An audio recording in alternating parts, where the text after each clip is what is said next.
Okay, चलिए कल हमने किया था क्रिया विशेषण। क्रिया विशेषण हमने पूरा समझ लिया था। हाँ, गुड आफ्टरनून बेटा। ठीक है, आज जो हम करेंगे हमारा सेकंड नंबर का था। ये कौन से शब्द थे? विकारी या अविकारी? अविकारी शब्द। अविकारी। अविकारी में हमारा फर्स्ट नंबर पर क्या आया था? क्रिया विशेषण। क्रिया विशेषण। और सेकंड नंबर पर हमारा आया संबंध बोधक। संबंध बोधक। Okay, now start. संबंध बोधक लिखिए।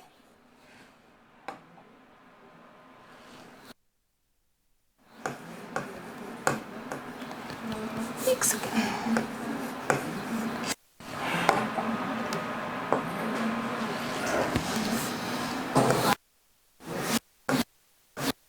क्लियर हो रहा है? Yes ma'am. संबंध बोधक क्या समझ में आ रहा है? संबंध बोधक को अगर हमने सुना, क्या समझ में आया संबंध का मतलब? मैम मतलब किसी चीज से कनेक्टेड। किसी चीज से रिलेटेड, कनेक्टेड। हाँ। ओके, देखिए संबंध बोधक अव्यय, क्या बोलेंगे इसको? अव्यय।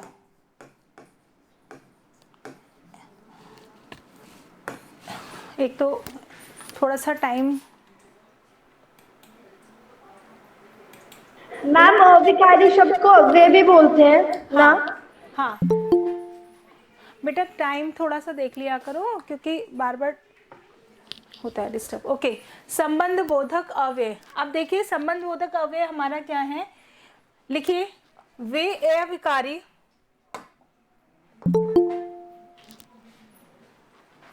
शो तो नहीं हो रहे हो आप कोई? फिर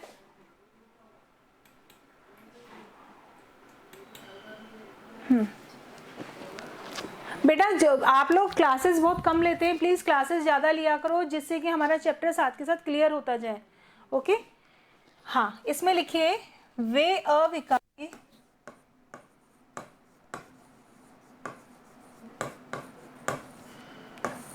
अविकारी क्या है? अव्यय यानी शब्द।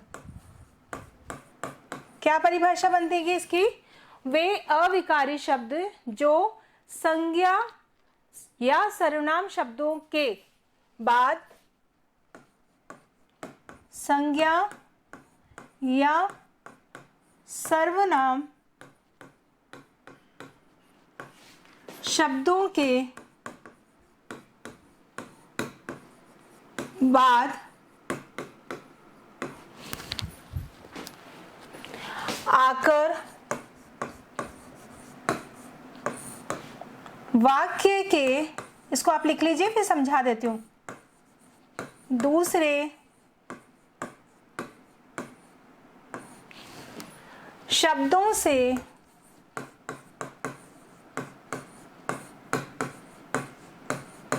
उनका क्या बताते हैं? क्या बताते हैं? उनका संबंध बताते हैं। मैम ये शब्दों के बाद लिखा है ना? हाँ,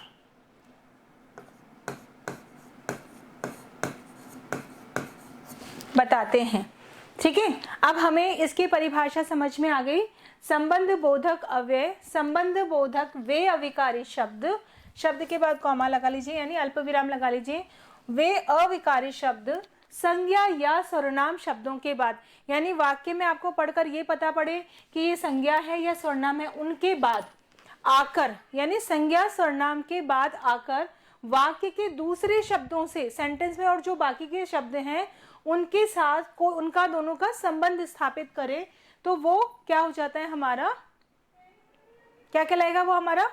संबंध बोधक। संबंध बोधक। अब देखिए इसको समझने के लिए हम क्या करेंगे,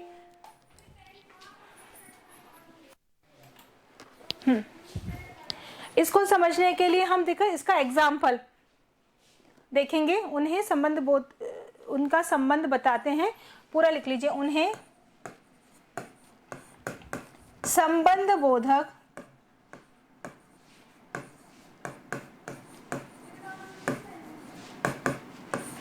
अव्यय कहते हैं।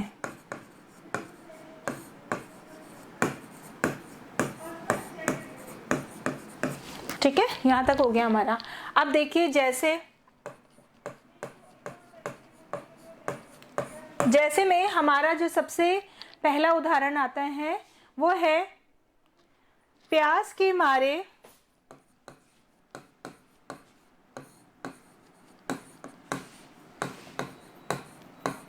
वह बेहोश पड़ा है। क्या बोला? एग्जाम्पल क्या है?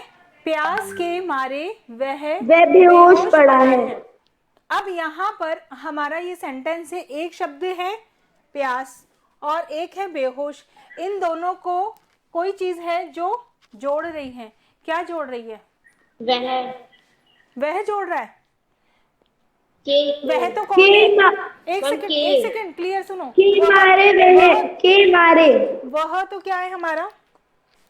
वह क्या है हमारा? संज्ञा। वह क्या है? संज्ञा। तो वह संज्ञा है। तो अब देखिए, हमने कहा था संज्ञा या सर्वनाम के बाद शब्दों में आकर वाक्य के दूसरे से संबंध स्थापित करते हैं, वो हमारा क्या होता है? संबंध बोधक। देखिए अब यहाँ पर हो रहा है के मारे, प्यास के मारे वह, देखो एक ये तो सिंपल सा सेंटेंस हो गया, बेहोश पड़ा है, और एक प्यास। पूरा सेंटेंस क्या? वह बेहोश पड़ा है, और एक हो गई हमारी प्यास। लेकिन इन दोनों को जोड़ने वाला जो शब्द है वो क्या आ रहा है हमारा? के मारे। तो ये जो के मारे शब्द आ गया वो हमारा संबंध बता रहा है, तो इसलिए ये संबंध बोधक चिन्ह हो गया। अब एक एग्जांपल और दे देती हूँ, जल्दी समझ में आ जाएगा। घर के पीछे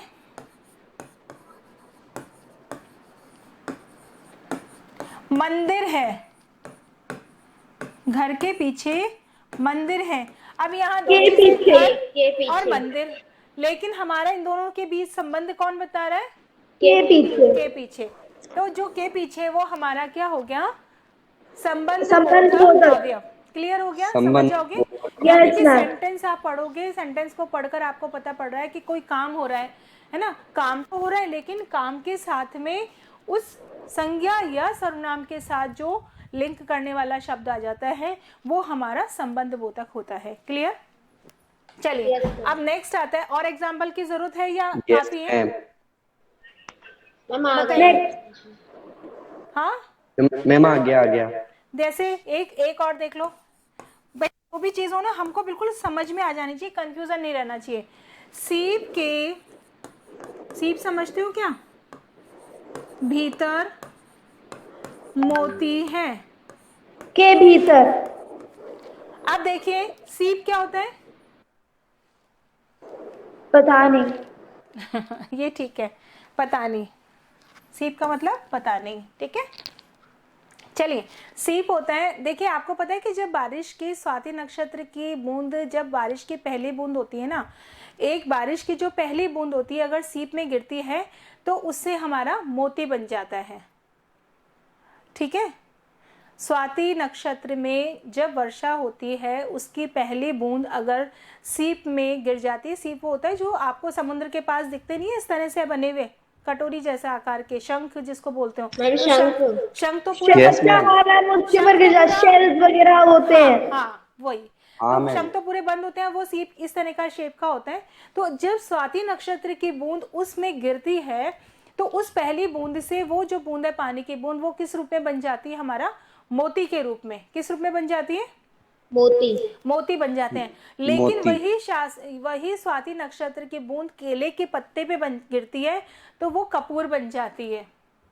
ठीक है, और वही स्वाति नक्षत्र की पहली बूंद अगर किसी सांप के मुंह में गिर जाती है तो वो उतना ही ज्यादा जहर बन जाता है। ठीक है, यानी स्वाति नक्षत्र की बूंद तो एक है लेकिन तीनों पर अलग अलग काम कर रही है। तो वो चीज है, वो सिर्फ मैंने नॉलेज के लिए आपको बताया। अब यहाँ देखिए, सीप के भीतर मोती है, यानी सीप का और मोती का तो रिलेशन है, लेकिन दोनों को जोड़ने वाला जो है, संबंध बताने वाला, वो क्या है? भीतर। समझ में आ गया? अब तो क्लियर हो गया? Yes ma'am. चलिए यस मैम। अब नेक्स्ट आता है हमारा, ये हमारा क्या था? सेकंड नंबर का। ठीक है, फर्स्ट नंबर पे क्या पढ़ा था हमने? क्रिया विशेषण। जो विशेषण। हमारा प्रीवियस है ना उसको बार बार रिवाइंड करते रहा करो, तो आप कंटिन्यू उसमें करेक्टिविटी में रहोगे। कैसे? यानी आप ये भूल जाओगे भेद कौन से थे, प्रकार क्या थे, ये क्या चीज़ है। हम पढ़ तो रहेंगे, याद तो सब कुछ हो गया, लेकिन हम वो सिक्वेंस है ना वो भूल जाते हैं। तो इसीलिए जब जैसे ही संबंध बोधक पढ़ा, उससे पहले हमने क्या पढ़ा था? क्रिया विशेषण। क्रिया विशेषण। अब वो हमारा फर्स्ट था, सेकंड था संबंध बोधक, और थर्ड है हमारा समुच्चय बोधक। समुच्चय बोधक। Okay okay, now right there. Third number पर आता है हमारा समुच्चय बोधक। ये भी क्या है? अव्यय। अविकारी। हाँ, अविकारी शब्द, ठीक है, क्योंकि हमने 4 पढ़े थे उसमें, थर्ड नंबर का आता है। अब समुच्चय बोधक अव्यय क्या समझ में आ रहा है? इंग्लिश में इसको क्या बोलते हैं? हम पढ़ते हैं, जल्दी समझ जाओगे इंग्लिश का वर्ड बताने से। कंजक्शन। कंजक्शन। हाँ। पढ़ते हो ना? अब जल्दी समझ में आ जाएगा। यस यानी मैम। कि जहां पर, अब इसमें परिभाषा लिखी है इसकी, इसको अंडरलाइन कर लीजिए। जो ये हेडिंग होती है उनको या तो वो जो आपके क्रेयॉन कलर होते हैं उससे मार्क कर दिया करो, उससे हाईलाइट होगी ना तो समझने में आपको इजी हो जाता है, ठीक है। चलिए अब देखिए इसकी परिभाषा क्या लिखेंगे। जो अव्यय दो शब्दों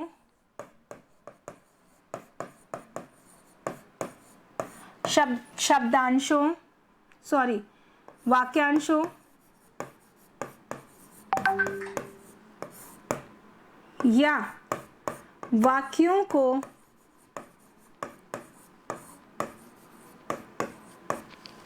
ठीक है, जो अव्यय दो शब्दों पे डॉट आएगा, वाक्यांशों या वाक्यों को जोड़ते हैं,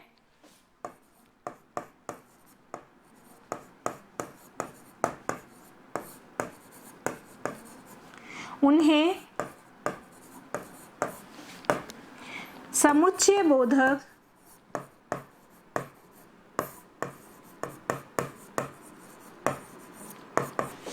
अव्यय कहते हैं। क्लियर हो गया? या तो दो शब्दों को जोड़ा जाता है इसके द्वारा, या दो वाक्यांशों को, वाक्यांश मतलब वाक्य के अंश को, हिस्सों को, या दो वाक्यों को, सिंगल दो वाक्यों को जोड़ने वाले। तो जो जोड़ते हैं उन्हें हम समुच्चय बोधक अव्यय कहते हैं। क्लियर हो गया? समझ में Yes, आता है ma'am. ना? बिल्कुल क्लियर है। चलो इसको मैं रब कर रही हूँ आपके फर्स्ट वाला।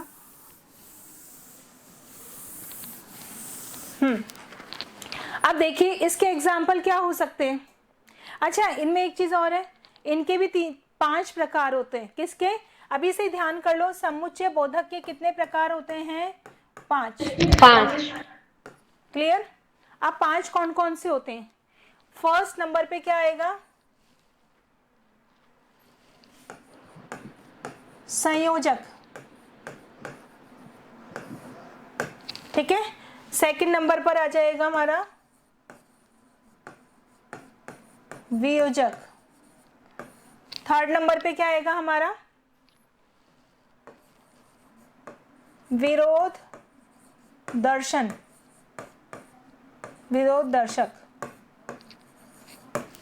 और फोर्थ नंबर पे आ जाएगा हमारा परिमाण दर्शक।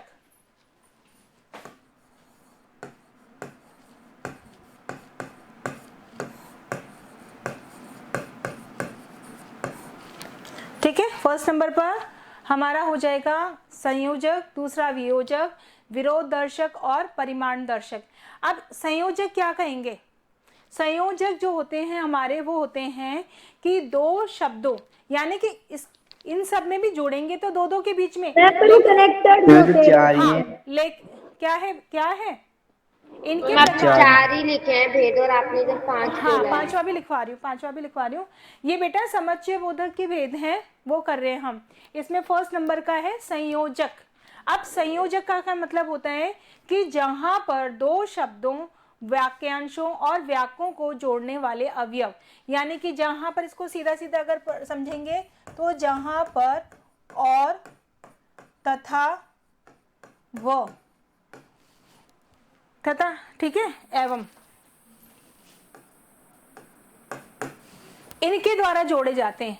संयोजक में और, तथा, वो भी होता है, हाँ आपने वो लिखा था, वो भी होता है या फिर सिर्फ एवं होता है? नहीं, यही होते हैं, और, एवं, तथा, और, एवं, तथा, ये सारे शब्द जो होते हैं संयोजक कहलाते हैं। जैसे राम और लक्ष्मण भाई थे, सीता और गीता बहनें हैं, मैं और मम्मी बाजार जाएंगे। यानी कि केवल दो शब्दों को भी जोड़ रहे हैं, यहाँ पर संयोजक के अंतर्गत आ गया, ये हो गया। लेकिन संयोजक के अंतर्गत ये 3 वर्ड्स आते हैं। क्लियर? चलिए Yes, ma'am. अब हमारा सेकंड नंबर का जो आता है वियोजक। वियोजक के अंतर्गत इसमें इसके द्वारा शब्दों वाक्यांशों में एक या दोनों का त्याग होता है। त्याग कैसे होता है? यानी एक पॉजिटिव होगा और एक नेगेटिव होगा। कैसे होगा? इसके उदाहरण देखिए, या, वा, और क्या होगा इसमें, या, और नेक्स्ट हो सकता है इसके अंतर्गत क्या क्या,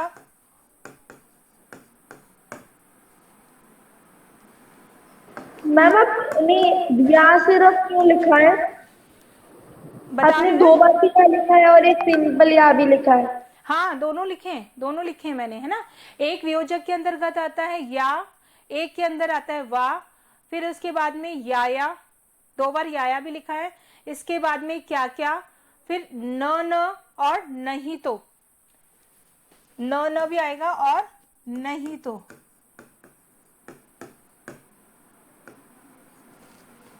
ठीक है, ये सारे वर्ड्स हमारे किसके अंदर के अंतर्गत आते हैं? वियोजक के अंतर्गत। यहाँ पे मैंने आपको जो परिभाषा समझाई, वो परिभाषा कैसे समझाई थी इसके द्वारा दो शब्दों, वाक्यांशों, वाक्यों में एक या दोनों का त्याग होता है, या तो एक का या दोनों का त्याग होता है। अब एग्जाम्पल देखिए, ना तुम जाओ ना मैं जाऊं। ना, देखो अब न का प्रयोग, न नहीं लिखा क्या मैंने? ओके, न और न, 2 बार न, यानी न तुम जाओ ना मैं जाऊं। ठीक है, फिर उसके बाद में एक एग्जाम्पल दे सकते हैं, जल्दी जाओ नहीं तो देर हो जाएगी। नहीं तो शब्द आ गया यहाँ पर, जल्दी जाओ नहीं तो देर हो जाएगी। तो इस तरह से इन शब्दों के अंतर्गत जो ये शब्द आते हैं वो हमारे आ जाते हैं वियोजक। क्लियर यहाँ तक? Yes ma'am. ठीक है, थर्ड नंबर पे हमारा क्या आता है? विरोध दर्शक। विरोध का मतलब समझ में आता है कि इस योजक द्वारा किसी चीज के लिए मना करना, के वाक्य के अर्थ का दूसरे से विरोध प्रकट किया जाता है। एक वाक्य का दूसरे के वाक्य के साथ अर्थ प्रकट किया जाता है। ठीक है, अर्थ यहाँ पे प्रकट कैसे, किस प्रकार से किया जाएगा? देखिए, वह पढ़ता पर बिजली नहीं थी। अच्छा, इनमें कौन कौन से शब्द आते हैं वो देख लीजिए। पर, परंतु, किंतु, लेकिन। मैम इसमें नहीं तो भी तो आ सकता है। नहीं तो ऊपर, नहीं तो ऊपर आएगा। देखो, मैं तुम्हारे घर तो आ जाऊं परंतु तुम्हारी मम्मी नाराज होगी, है ना। मैं तुम्हारे घर आता पर लेट हो गया, है ना। मैं पढ़ाई, किंतु का क्या शब्द बन सकता है? किंतु के लिए, मैं तुम्हें अपना पेन तो दे दूंगा किंतु मुझे वापस लौटा देना। तो इस तरह के जब सेंटेंस बनते हैं और इन शब्दों का प्रयोग किया जाता है तो विरोध, ये आपके इतने डिटेल में आते नहीं है लेकिन मैं आपकी नॉलेज के लिए समझा देती हूँ। तो विरोध दर्शक ये शब्द आते हैं। ठीक है, इसके अंदर जो वर्ड है नहीं तो, वो भी तो हम जैसे जहाँ पर परंतु यूज करते हैं वहां पर भी तो यूज कर सकते हैं। बल्कि, हाँ, क्या कह रहे हो? नहीं मैम बेटा, जो सुनो, नहीं तो हाँ, वर्ड है वो भी तो सुनो, हम कर सकते हैं। कर सकते हैं, लेकिन मैं आपको सिर्फ ये बता रही हूँ कि अगर आपको मान लीजिए एक सेंटेंस दिया जाता है, 4 सेंटेंस दे दिया, जैसे पहले समझाती हूँ, 4 सेंटेंस दे दिया और उसमें से आपसे पूछा गया कि इनमें से बताइए कि संयोजक कौन सा है, वियोजक कौन सा है, विरोध दर्शक कौन सा है, परिमाण दर्शक कौन सा है। तो आपको ये पता होना चाहिए कि विरोध दर्शक में कौन से आ सकते हैं, वियोजक में क्या आता है और संयोजक में क्या आता है। समझ गए मेरी बात? ठीक है। अब नेक्स्ट आता है हमारा परिणाम दर्शक। इस योजक द्वारा किसी वाक्य को मिलाया जाता है, वे किसी परिणाम की ओर संकेत करता है। परिणाम ही लिखा है, अरे परिमाण, परिणाम।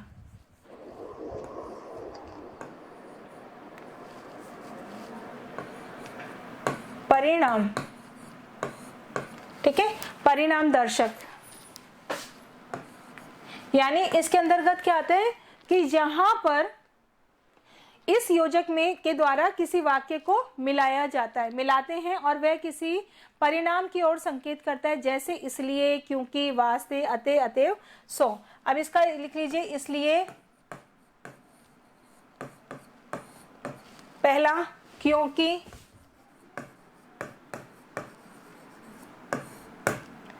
अतः, अतएव।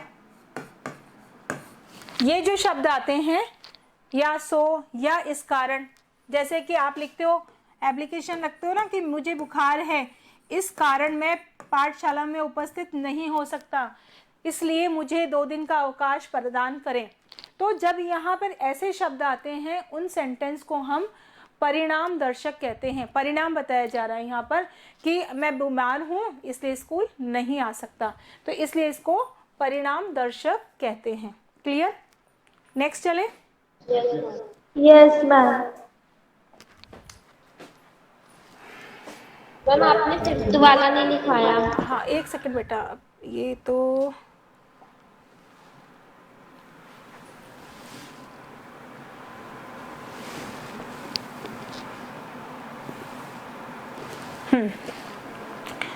यहाँ तक कंप्लीट हो गया था। नेक्स्ट हमारा क्या था? उद्देश्य। मैंने आपने 5वां लिखा ही नहीं था अभी, आपने सिर्फ 4 ही लिखे अच्छा, थे। 4 ही लिखे थे ना। 5th नंबर पर हमारा आता है उद्देश्य। उद्देश्य दर्शक, यानी जहां पर किसी के अंतर्गत कोई उद्देश्य हमको समझ में आता हो। जैसे इस समुच्चय बोधक अव्यय के बाद आने वाला वाक्य पहले वाले वाक्य के उद्देश्य को सूचित करता है। यानी अगर सेंटेंस 2 सेंटेंस लिखा है तो उसमें पहले वाले का किस उद्देश्य से ये वाला सेंटेंस लिखा गया है वो बताया जाता है ना। जैसे इसके अंतर्गत आता है ताकि, इसलिए कि, या जो। ताकि, इसलिए कि, उसमें केवल इसलिए ही था, केवल इसलिए, और इसमें इसलिए कि और जो। ये वाले शब्द उद्देश्य के अंतर्गत आते हैं। इसका एग्जाम्पल देखो, जैसे तुम साथ चले जाओ ताकि वह संकट में ना पड़े।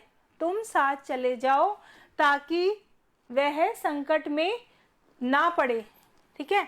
और मैं उसका पक्ष लेता हूं इसलिए कि वह मेरा मित्र है या वह मेरा भाई है। मैं उसका पक्ष लेता हूं इसलिए कि वह मेरा दोस्त है। कुछ भी आप मैम इसमें इसलिए की तो आया नहीं। क्यों आया ना इसलिए कि?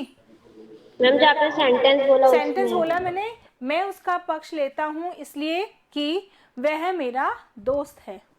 अगर दोस्त नहीं हो, की का मतलब क्या हो गया? अगर दोस्त है इसीलिए ही पक्ष लेता हूं, अगर दोस्त नहीं होता तो मैं पक्ष नहीं लेता। क्लियर? तो ये हमारा हो गया।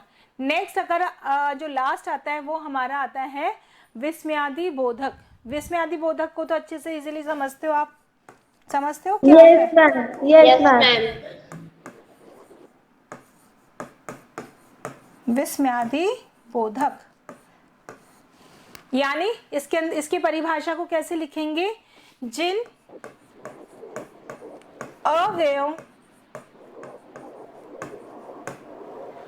अव्यय शब्द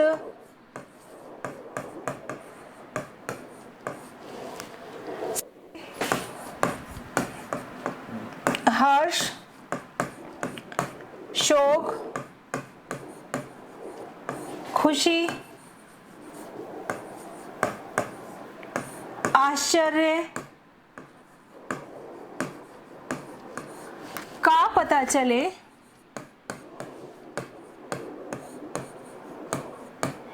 उसे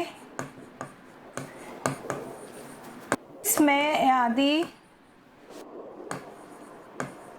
बोधक अव्यय कहते हैं। क्लियर हो गया है? तो यस एग्जाम्पल बताने की जरूरत नहीं, जैसे अरे वाह, हे राम, ओह, अगर कोई दुख की बात है तो ओह करके अपन करते हैं। और मैम उसमें चिन्ह भी आता है। हाँ, तो इस तरह से ये हमारा हो जाता है विस्मय आदि बोधक चिन्ह। यानी अगर हम शुरू से पूरे चैप्टर को अपन रिवाइज करते हैं तो चैप्टर हमारा क्या बना कि हमने पढ़ा कि जो अपन ने कल पढ़ा प्रीवियस, उसके बारे में बता रही हूँ कि प्रयोग के आधार पर शब्दों का वर्गीकरण हम करते हैं। तो शब्दों के प्रयोग के आधार पर शब्दों का वर्गीकरण कितने प्रकार का होता है? मैम दो प्रकार का। कौन कौन सा? विकारी और अविकारी। विकारी शब्द और अविकारी शब्द। अविकारी शब्द। क्लियर हो गया? यस विकारी के अंदर कौन कौन से आते हैं अगर आपसे पूछा जाए तो? विशेषण, सर्वनाम, सर्वनाम, क्रिया, क्रिया और विशेषण। विशेषण। प्रीवियस पेज निकाल लीजिए, आपको दिख जाएगा, सारी चीज याद आ जाएगी। और इसके अंतर्गत कौन से आते हैं? मैंने क्रिया विशेषण, समुच्चय बोधक, समुच्चय बोधक, विस्मयादि बोधक। हाँ, इसके अंतर्गत आता है हमारा क्रिया विशेषण, समुच्चय बोधक, संबंध बोधक और लास्ट का विस्मयादि बोधक। ये चारों आते हैं। फिर हमने पढ़ा था कि क्रिया विशेषण के कितने भेद बताए थे मैंने? क्रिया विशेषण के चार थे। कौन सा था फर्स्ट नंबर का? कालवाचक क्रिया विशेषण। कालवाचक में क्या देखा जाता है? समय। सेकंड क्या था हमारा? स्थानवाचक क्रिया विशेषण। स्थानवाचक में क्या देखी जाती है? जगह। मतलब कहाँ पर है जगह। ठीक है। थर्ड नंबर पे था हमारा रीतिवाचक क्रिया विशेषण। रीतिवाचक में हमने क्या सीखा? ढंग। किसका ढंग? तरीका या तरीके से काम हो रही करने का है। ढंग। जो भी क्रिया हो रही है उस क्रिया का क्या तरीका है करने का, क्या ढंग है, वो देखा जाता है। और फोर्थ नंबर पे हमने सीखा परिमाणवाचक, जहां पर हम मापतोल। हाँ, सेंटेंस में मापतोल आता है कि उस क्रिया की विशेषता बताई जाती है, वो हमारा हो जाता है मापतोल, परिमाणवाचक। ठीक है, यहाँ तक समझ में आया? फिर हमने यस मैम। और इसके हमने भेद पढ़े थे। किसके भेद पढ़े थे? समुच्चय बोधक के, संबंध बोधक के? मैम समुच्चय बोधक। समुच्चय बोधक के। समुच्चय बोधक के कितने भेद पढ़े? 5। कौन कौन से पढ़े थे? संयोजक, वियोजक, विरोध दर्शक, परिणाम दर्शक और उद्देश्य दर्शक। यहाँ तक क्लियर हो गया हमारा? कहीं Yes, कोई डाउट, कहीं कोई कंफ्यूजन हो तो प्लीज पूछ लो। No ma'am. चले आगे। Yes ma'am. अब इसी में हम कुछ क्वेश्चंस देखते हैं। यानी हमको ये जो कल और आज की क्लासेस में जो भी हमने पढ़ा वो मतलब मुंह जवानी याद है, बहुत कुछ याद है ना, 70% याद है। अब हमको क्वेश्चन आंसर को जब मैं पूछूंगी आपसे और उसके आंसरिंग आप करोगे तो हमें पता पड़ेगा कि हम कितना याद उस समय रख पाते हैं। क्लास में कौन कौन है? एक तो दिव्या है, जय खत्री, कनिष्का, सागर, प्रियांक और जानवी। और ये एक बच्चा कौन है? ये हरि के नाम से, लाली हरि के नाम से कौन है? सूरज मीणा। सूरज मीणा। ओके बेटा, आप लोग जो न्यू एडमिशन के पास टाइम टेबल वगैरह सब है ना, कौन सी क्लास कितने बजे होती है? Yes ma'am. हाँ, सारी चीजें अगर जहाँ भी कंफ्यूजन हो प्लीज पूछ लिया करो। ओके, मैसेज डाल के। हाँ चलिए, क्वेश्चन हम देखते हैं। देखिए यहाँ पर कुछ क्वेश्चंस मैं है इसके अंतर्गत।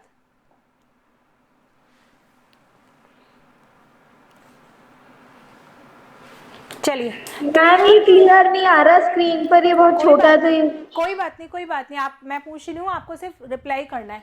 मैंने हमारा फर्स्ट क्वेश्चन है, ये क्वेश्चन से इसलिए साथ के साथ करवा रही हूँ जिससे कि आपका ये पूरा रिवीजन आपके हो जाएगा, कंप्लीट हो जाएगा। और मैम ये नोटबुक में भी लिखना है जो भी आप रिवाइज कराओगे? ये सब तो कॉपी में नोट डाउन कर लीजिए आप। ये वाला नहीं मैम, जो भी आप पूछोगे वो मैं आपको सेंड कर दूंगी। ओके। ठीक है, चलिए फर्स्ट क्वेश्चन बनता है, टाइम का थोड़ा ध्यान रखना, टाइम होते प्लीज मुझे बता यस मैम 5 मिनट्स हम मैम रिवाइज अभी है 5 स्टूडेंट। ओके। क्रिया की विशेषता बताने वाले शब्द कहलाते हैं, क्या कहलाते हैं? क्रिया की विशेषता बताने क्रिया वाले विशेषण। शब्द क्रिया विशेषण। क्रिया यानी simple सी प्रविशेषण। बात है कि क्रिया की जो विशेषता बता रहे हैं वो हमारे क्रिया विशेषण है। नेक्स्ट क्वेश्चन आता है हमारा, परिवर्तन की दृष्टि से शब्द कितने प्रकार के होते हैं? परिवर्तन की दृष्टि से शब्द कितने प्रकार के होते हैं? परिवर्तन।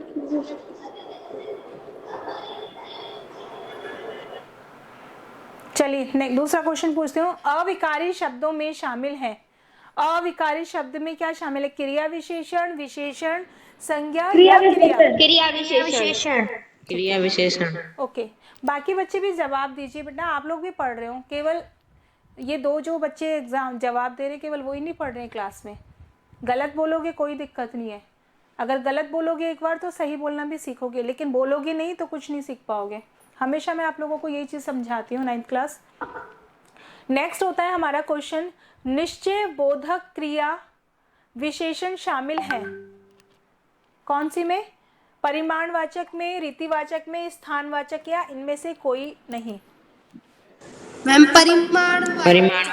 हाँ, क्योंकि मैम परिमाणवाचक में होगी क्योंकि वहाँ पर हमें पता लगता है कि कितना क्वांटिटी है। मात्रा बताई जाती है तो उसमें Yes, निश्चित ma'am. होती है, उसको कम ज्यादा नहीं किया जा सकता। नेक्स्ट होता है, संज्ञा या सर्वनाम का वाक्य के अन्य शब्दों से संबंध बताने वाले अव्यय कहलाते हैं। अभी पढ़ा था हमने, संज्ञा या संबंध सर्वनाम बोधक। के संबंध बोधक संबंध अव्यय। बोधक, यानी संबंध बताने वाले संबंध बोधक हो गया, सिंपल सी बात है। नेक्स्ट हिंदी इसमें है, रिक्त स्थानों की पूर्ति कीजिए। संज्ञा, सर्वनाम, विशेषण व क्रिया डैश शब्द कहलाते हैं, कौन से शब्द कहलाते हैं? विकारी विकारी शब्द। शब्द। विकारी। विकारी शब्द कहलाते हैं। क्रिया विशेषण शब्दों की विशेषता बताने वाले शब्दों को कहते हैं क्रिया विशेषण की। प्रविशेषण। क्रिया प्रविशेषण। कल सीखा था हमने, यानी जो Yes, ma'am. क्रिया विशेषण की भी जो विशेषता बताते हैं विशेषता बताते हैं। क्रिया प्रविशेषण। क्रिया प्रविशेषण। ठीक है, क्लियर? ओके, अभी जब रिवीजन किया था इसमें अपना ये वाला टॉपिक छूट गया था। नेक्स्ट आता है, परिणाम वाचक क्रिया विशेषण के भेद होते हैं। नहीं,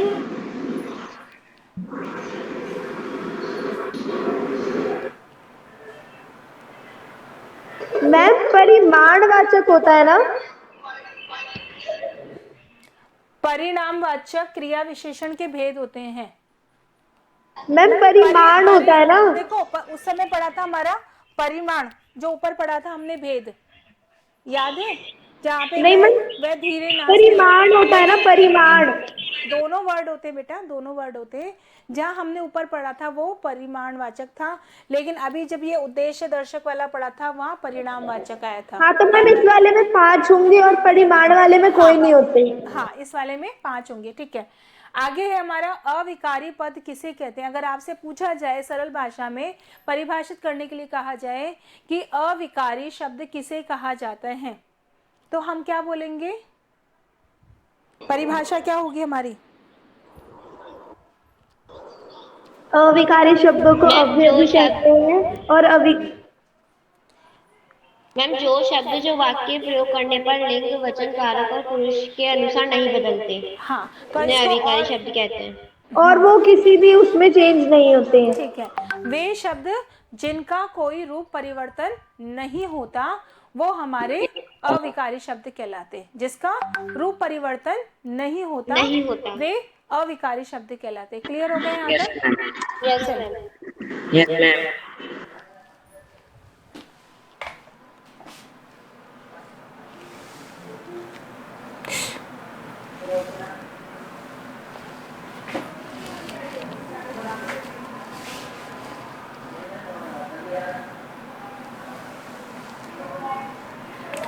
नेक्स्ट क्वेश्चन आता है हमारा। मैम टाइम हो गया। हो गया, चलिए ठीक है। तो करीब मैम, करीब आप तो सेंड चैप्टर हो कर गया। देना। हाँ, Yes, कल ma'am. कल मैं इसको डिस्कस नहीं करेंगे, डायरेक्ट मैं सेंड कर दूंगी आपको, तो उसे आप नोट डाउन कर लीजिएगा। ओके, चलिए। ओके, थैंक यू बेटा, थैंक यू बच्चे। मैम तो फिर हमें अभी जो आप भेजोगे एक्सरसाइज वो भी नोटबुक में लिखनी है? हाँ, वो क्वेश्चन आंसर्स हैं। Okay ma'am.